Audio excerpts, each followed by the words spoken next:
Hey, everybody, welcome to this is the first episode of Survive and Thrive in the Age of AI Real Talk for college students. And I'm Steve Haberlin, and I have Dr. Shiva Jahani with me as my co host.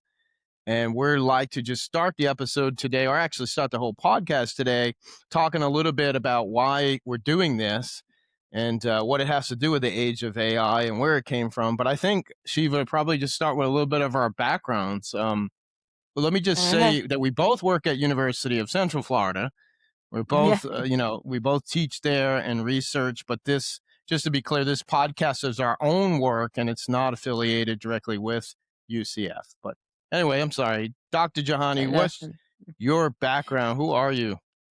Hello, everyone. Thank you so much for inviting me, and I appreciate the time and the opportunity for talking about the most important topic and most important and impactful work for helping our students with AI.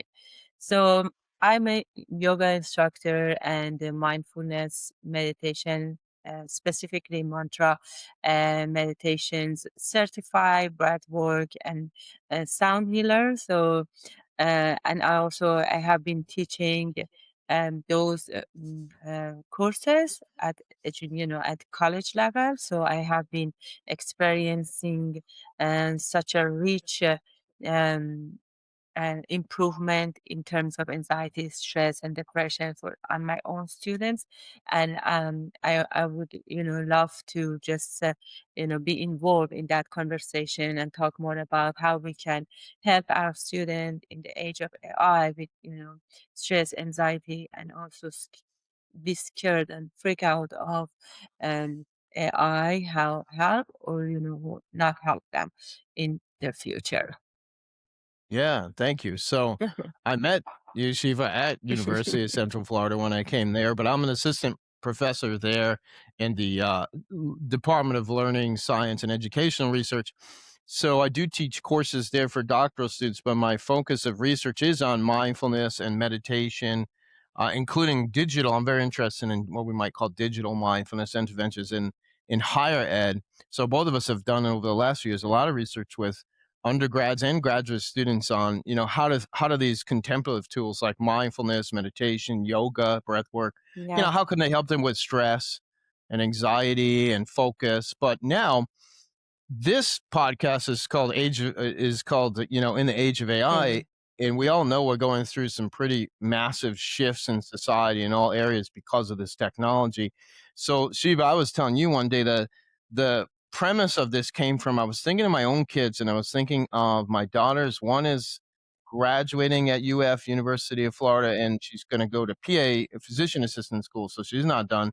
And the other, my little one, is she's going to FSU up in Tallahassee. So I was like, what is it like to be a college student right now? Like, they don't even know if their jobs might even exist or what they will look like because of AI advancements. They don't know what parts will be automated and what will be Yeah. changed.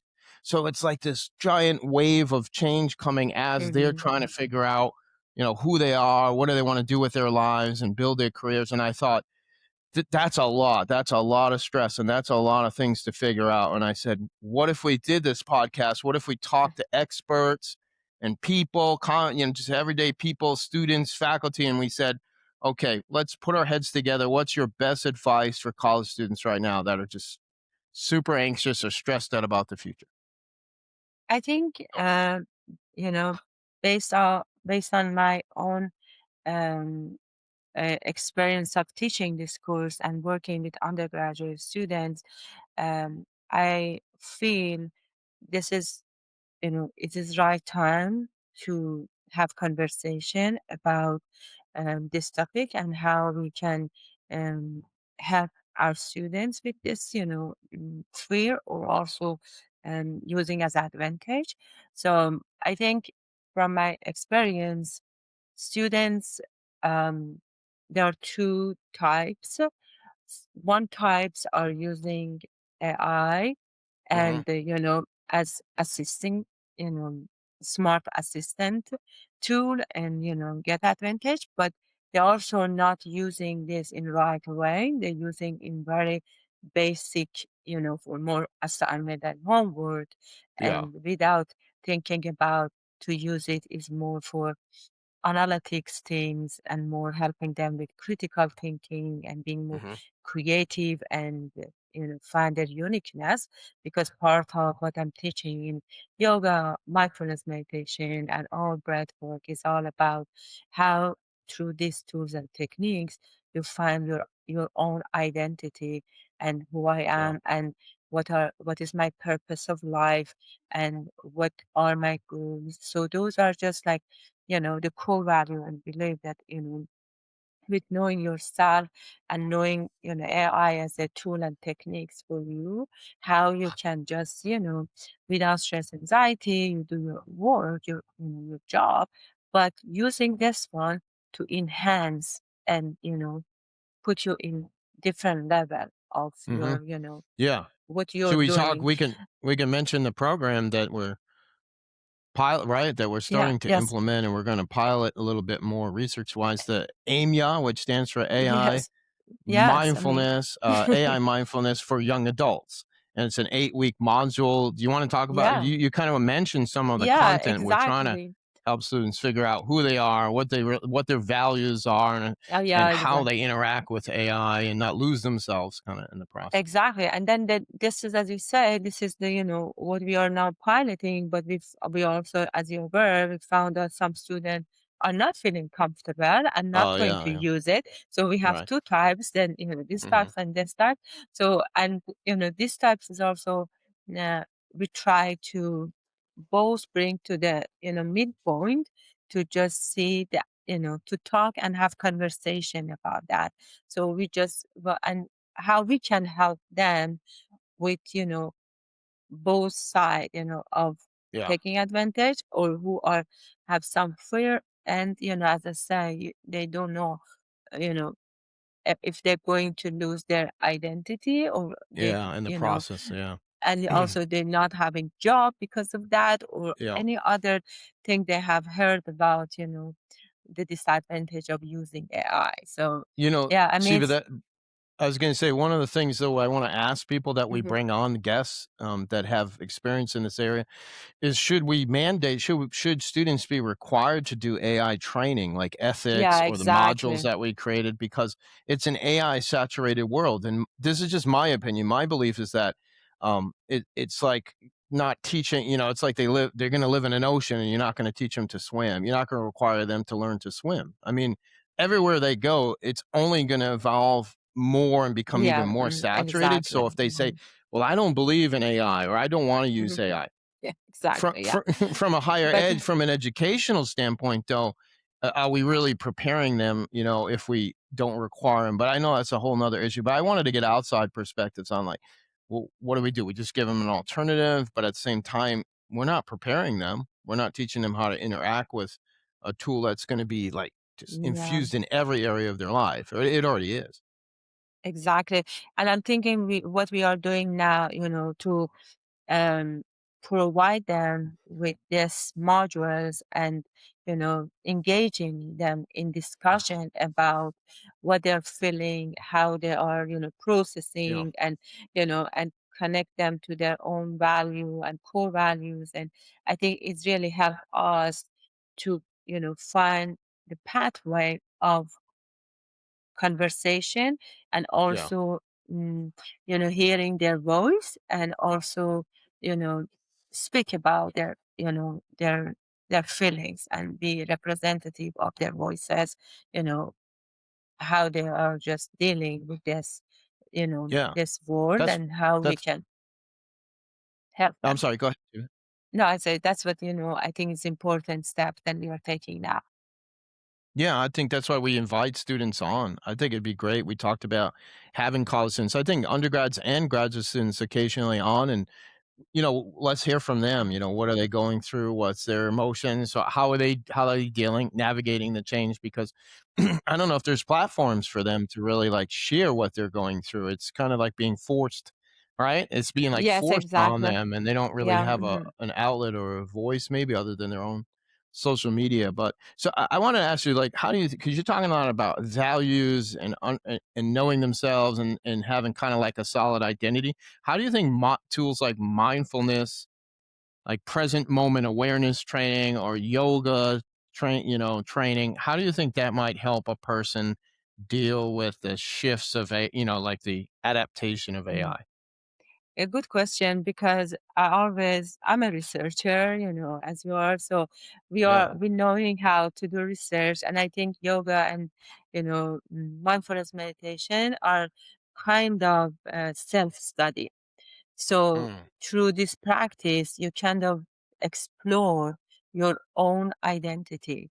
And as I said, right. with like a yoga, you will find more about your body's flexibility, mobility, and Yeah. also knowing about your breath, because your breath is not only air you're just taking in, it's more about consciousness, where you are, who are you surrendered with, and those type of things. So this is bring you know, uh, all of your attention from outside to inside, and you start to Yeah. see the Yes. changes and kind of like, more connect to your own identity and awakening Mm, stage. So that's what, I think with providing those tools and techniques, slowly we help them to know those tools like a toolkit exists, and they don't need to stress. They don't need to be worried about, yeah. Right. Right. there's things because, as I think, um, I believe like the tree, when it was said, it doesn't need to stress out to be a tree. So we just, It just we grows. have to Yeah. just like Where'd that come from? accept. I like that. Yeah. It just grows, right? Its Yes, nature is grow. to just grow. Doesn't have Yeah, to grow. stress out to Like, grow. A seriously. That's what I believe in that, and I always, bunch of we stressed trees. Very stressed trees.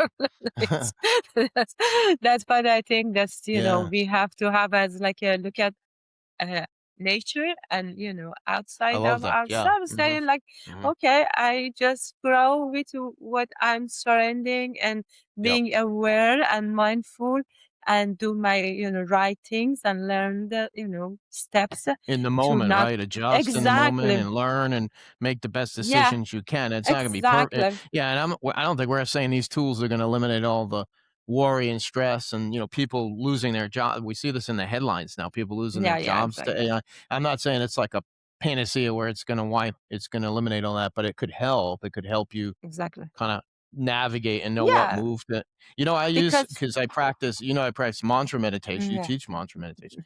So, to mantra meditation, I think a good analogy or kind of imagery is that with mantra meditation, we practicing the mantra, and it's like the waves are on the surface, and that's your thoughts and your Exactly. anxieties, right? And all this And you stuff, dive external into stuff, and you just dive, right? You kind of naturally, if you learn a technique properly, you just naturally go down to this kind of stabilized, right? exactly. Quiet, balanced field or area. That's kind of the sense you have.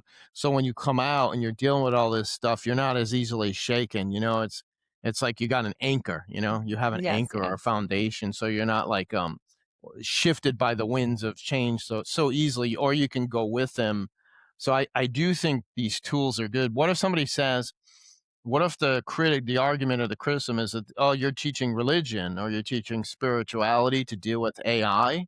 What would be your response?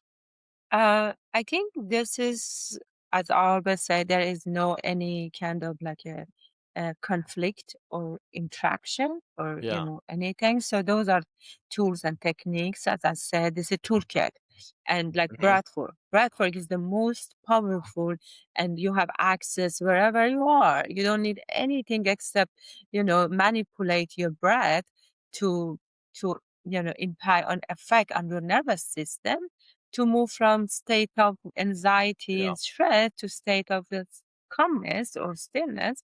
So I'm saying this is the kind of move we want to shift, from stress, and fight, Fight or freeze, flight. and Right. yeah, those Fight, we flight, want freeze. Yeah. them to just learn how they are in that state of mind, use different tools and technique, like they use their breath and control it and manipulate it and just Yeah. move to the like it's the state of calmness and without just freaking out and Yeah. you know react to that. And that's what we are teaching our students to learn those. So I don't think so there is any kind of like Any conflict or yeah. no, I no, agree. it I mean, just my response when someone says that is if first of all, this is all research based. There's a lot of, yeah, scientific yes, evidence behind exactly, all of yeah, these techniques that we mentioned. They're not new, they're not understudied at this point. But if you take like say you learn mantra meditation or you learn a breath work technique, you don't have to have a belief. Right. no, Now we know they originate, right? And we know they yeah, originate in India and mhm, Buddhism and the Vedic tradition. Like we should acknowledge that that's where they've long time ago have originated from. But the way we use them in the West, the way we use them today is like a secular technique, so you don't have to have a belief. You could sit down and you could do no, your meditation or do your breath work or something, and you'll have a like a physiological response. You'll feel less stressed and maybe more rested or more focused. And you don't have to believe in a particular thing, or you don't have to have yeah, like a dogma, right? Or a canon or a literature behind it. You can just now, if you want to, and that's your spiritual pursuit, that's yeah, great. But I'm just saying, you could just use the technique, and yeah. that's why I think these tools, they're not necessarily, they're not teaching religion. They're mind body tools that can help. But yeah, And so yeah, go ahead, Shiva.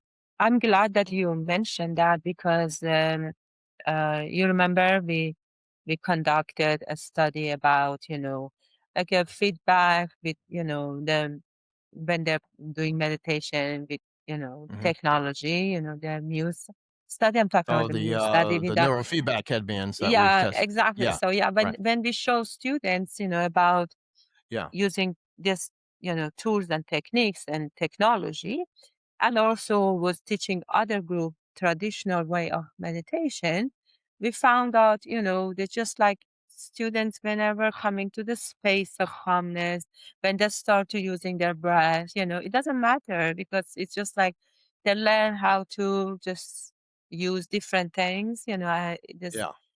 the provided for them and move from this state of mind to that. There is no, we didn't find any statistically significant differences No. between the We can't two that because paper's under review, but we can't reveal too much because that paper's currently under review. But there was no so big difference, right, between exact sitting and doing traditional meditation or using I don't know if some of the yeah, audience know what neurofeedback sets. So one of the popular headsets gives you audio feedback. So when you're sitting there, it's kind of directing you. It's using audio feedback, like the sound of rain, to guide you towards what the developers of this yeah, headset say is like a more calm state. And so we didn't find any difference between students using that.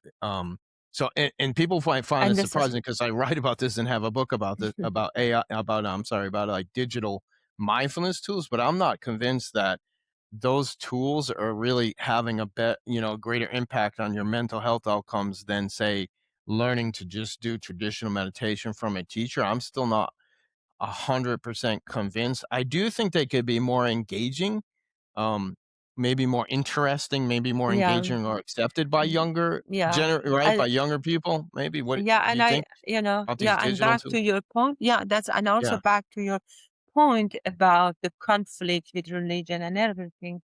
So I want to say those students were, we have different types of students from mhm, different types of religion that also diverse, students. Then they found it's just kind of like, practice, it's just in a safe place yeah, to just, to learn techniques.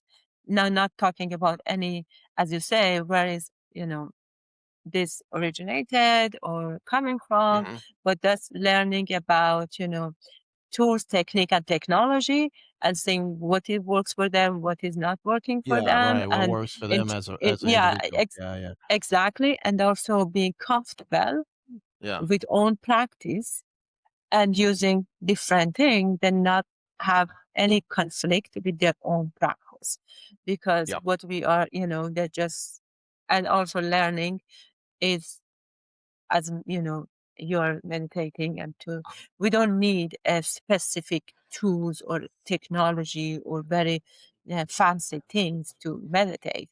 We only need to That's learn right, how to that's right. do it, You correct? just So need to that's what yeah, that's right, you just need to make the time and but you need the right technique, that's why I'm big on exactly. if you Yeah. can Mhm. learn, like, from you, Yeah.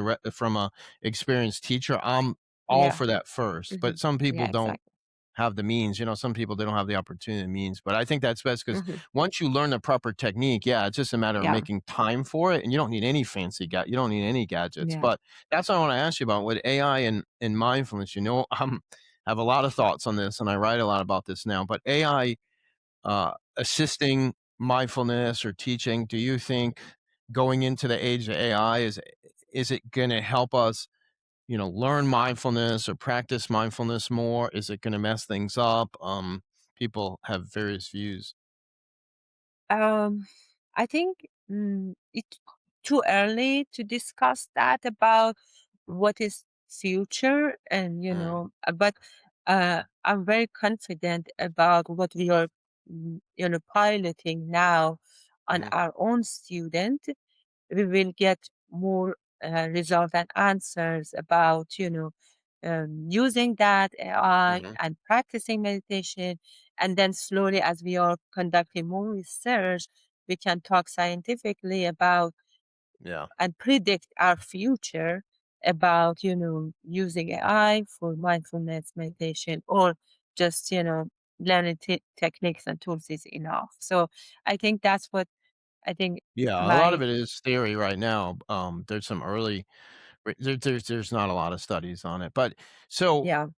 yeah, but so I wanna talk about so if someone like let's get back to age of AI and college students. If they're trying to use AI, let's say, to learn mindfulness or meditation, or even this is a big thing, even for therapy or counseling, that's a big issue. And I want to bring in some counselors and people. If Uh-huh. you're out there listening, please contact us because there, I don't know if you saw it, Shiva, but Brown University released a study. It was like from a conference proceeding. So I don't think there's a paper published yet, but they tested people using LLMs for therapy, and they used like the APA framework, and they found that it Yes.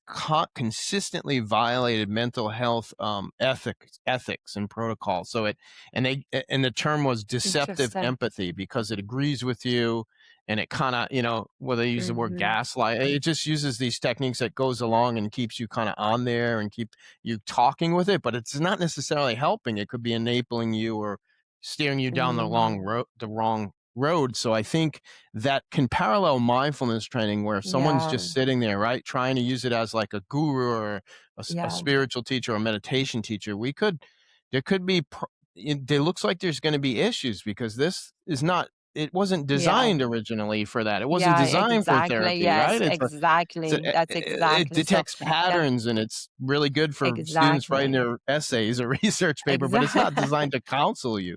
So I don't know what your thoughts, Exactly. but going forward, it would be great to talk to people about how do we steer Exactly. students, um, how do we kind of caution them and steer them from like Exactly. away from some of these pitfalls? I'm very concerned about students up I don't have the Exactly. exact percentage, but it's going up. Young people are more and more using it. They're not even seeing a Yeah. counselor. They're not talking to a person. They're just using like an AI chatbot or an LLM, and they're Yes. using And that as yeah, their therapist. And because we're that's in a some cheaper. uncharted waters. It's almost like, yeah, I don't know what's going to happen. It's It doesn't seem like the right direction. I think, yeah, you're right. I think this is our responsibility, Mhm. that bring awareness, and um, help our students to understand the both side of that. As you said, Yeah, be mindful, and both how sides. be mindful exactly, and being aware is important. Is a uh, being aware of those issues are also advantage and disadvantage, will help them how to use it, Hmm. how to be also responsible. Guide Yes, them. Yeah, exactly. Yeah, yeah, that's what we need to from what we are doing piloting, our own students, create a kind of like you know, guidelines yeah. for other A way to students to relate. Yeah, a way to relate exactly. Hmm. positively. Yeah. Yeah, I think that's the Yeah, and right. we're not either one of us are Yeah. counselors or therapists, but I Yes. just thought, like, with our work, it kind of parallels. It's very interesting to see what's Yeah. happening in the and the Mhm. therapeutic world, the field, because I think they're very concerned about taking the human out of the AI loop and, you Mhm. know, removing them from that where cousins are not talking to an actual human. Yeah, I exactly. do think we need to have more discussions on that, and yeah, and really help students kind of avoid going down the wrong Yeah. path, so to speak. I agree. Yeah, Yeah. definitely need more work, and I'm so happy that we, started this journey, and we will be going to engage our student as well in this podcast to talk about that, and Yes. with everything in our conversation, our study, everything, we can put together maybe handbook something or this podcast and just like, provide other different types of tools from, this mindfulness meditation, anything with Mhm. AI, age of AI for them. Yeah, yeah, like you said, a toolbox and disseminate in different ways, all the things where Yeah, I think if even if cousins just listen to some of this and we have different experts on, different people yeah, on that can give, they might learn a strategy, they might learn a different way of yeah. looking at it. And this is a great way, to kind of disseminate that information and say, hey, here's some additional ways to deal with this change because the change is already happening, and the evolution of AI, how fast they're saying it's improving and getting better and being tested in different areas. I don't even know if some people realize just how much it's changing just the fabric of society. So we've got to try to like Yeah, come together to try to say, okay, exactly. Yeah, yeah. how do we ride this wave and not let this wave just kind of crash over us and Yeah, because, make is us so anxious. yeah, I think it's important because fat, is, as I say, is it too fast? And if we're not Yeah, very also, fast. exactly, I think it and we is, have but to be what can ready. we do? We Yeah. can't stop. It's like a Yes, wave coming we at have you. to. I don't know if you ever Yes. surf, but it's not like you can say, "Stop wave," like, "Hey, Yeah. I'm not ready to get on the board," you know what I mean? It's coming No, at we you, have and you have to exactly. adjust in real time. Yeah, you can't it is I feel like it's going probably too fast for even, like, for research-wise, Yeah, we can't keep up with it as researchers. I think that's one of the struggles, and then teachers, educators, counselors, it's just so fast moving. um, I think that's one of the biggest challenges. We've never and I seen something yeah, move so fast. yeah, and I think it's important also to acknowledge, this time of the, um we are now, and be fast also, and in terms of preparation, Yeah. I think we have to work on preparation. We have to, practice what we are finding out, and go and publish and just bring more awareness to more population, Mhm. because that's what I think our responsibility, to just let world knows what works for our students, the new generation, to make a better place for next generation. So that's what I Perfect. always feel like. Yes. Yeah. Yeah. If we can do that or at least help Mhm. do that, Yeah. I think Yeah. that's a good goal. Yeah.